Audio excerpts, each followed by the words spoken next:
Assalamualaikum warahmatullahi wabarakatuh. Perkenalkan, nama saya Siti Fatimah dari kampus Universitas Islam Syarifuddin dari Prodi Bimbingan dan Konseling Islam. Di sini saya akan menjelaskan tentang kerancuan dalam berbahasa dalam tugas UAS mata kuliah logika. Yang pertama yaitu ekuivokasi. Ekuivokasi adalah jenis kerancuan dari sebuah kata yang bersifat ambigu, terutama ketika ditempatkan dalam konteks yang tidak seharusnya. Seperti contoh, seorang anak bertanya ke ibu, seorang anak mengeluh kepada ibunya, "Bu, tas sekolah ini berat banget." Sang ibu pun menjawab, "Berarti kamu harus olahraga lebih sering supaya bisa mengangkat tas lebih ringan." Kata berat di sini digunakan oleh anak untuk merujuk pada tas yang terlalu penuh dan sulit dibawa. Namun, ibu menginterpretasikan berat sebagai ketidakmampuan anak secara fisik, sehingga memberikan solusi yang tidak relevan. Yang kedua yaitu amfiboli. Amfiboli adalah jenis kerancuan yang bukan disebabkan oleh kata atau kalimat, melainkan karena konstruksi gramatikal.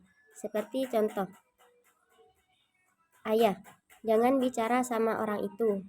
Anak menjawab, "Orang itu siapa, Ayah? Orang yang baru datang atau orang yang selalu datang ke rumah?"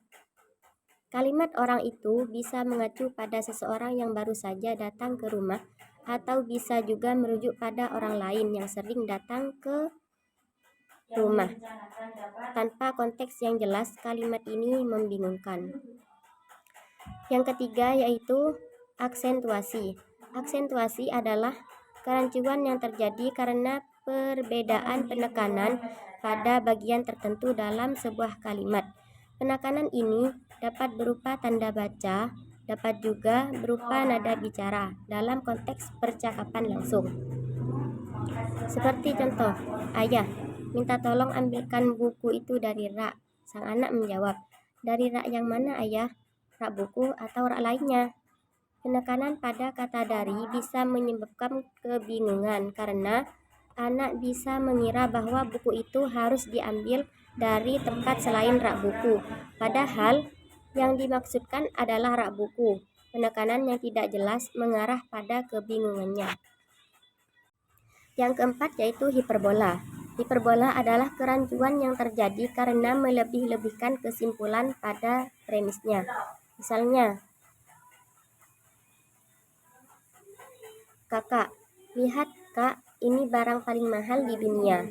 Sang adik menjawab, "Mahal banget ya, cuma mainan ini harganya."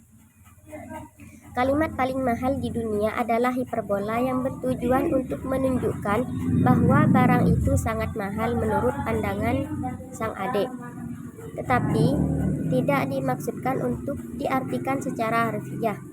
Kakak bisa bingung karena pernyataan tersebut terlalu berlebihan. Yang kelima yaitu strawman.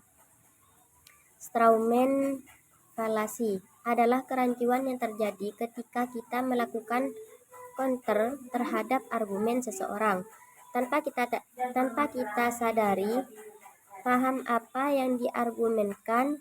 Bisa jadi kita memahami secara setengah-setengah.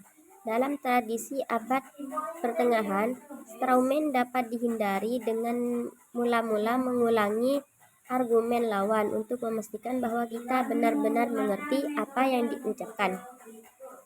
Misalnya, "Anak, aku merasa kalau aku harus lebih banyak belajar agar bisa lulus ujian dengan nilai tinggi." Sang ibu menjawab, "Jadi kamu ingin belajar sampai tidak ada waktu untuk bersenang-senang dan beristirahat ya?"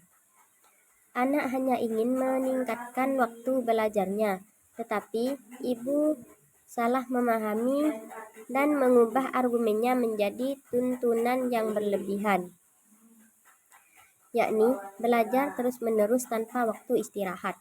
Ini adalah contoh dari strawman karena sang ibu menyerang argumen yang tidak pernah dikemukakan oleh anaknya. Mungkin hanya itu yang dapat saya sampaikan, kurang lebihnya mohon maaf. Assalamualaikum warahmatullahi wabarakatuh.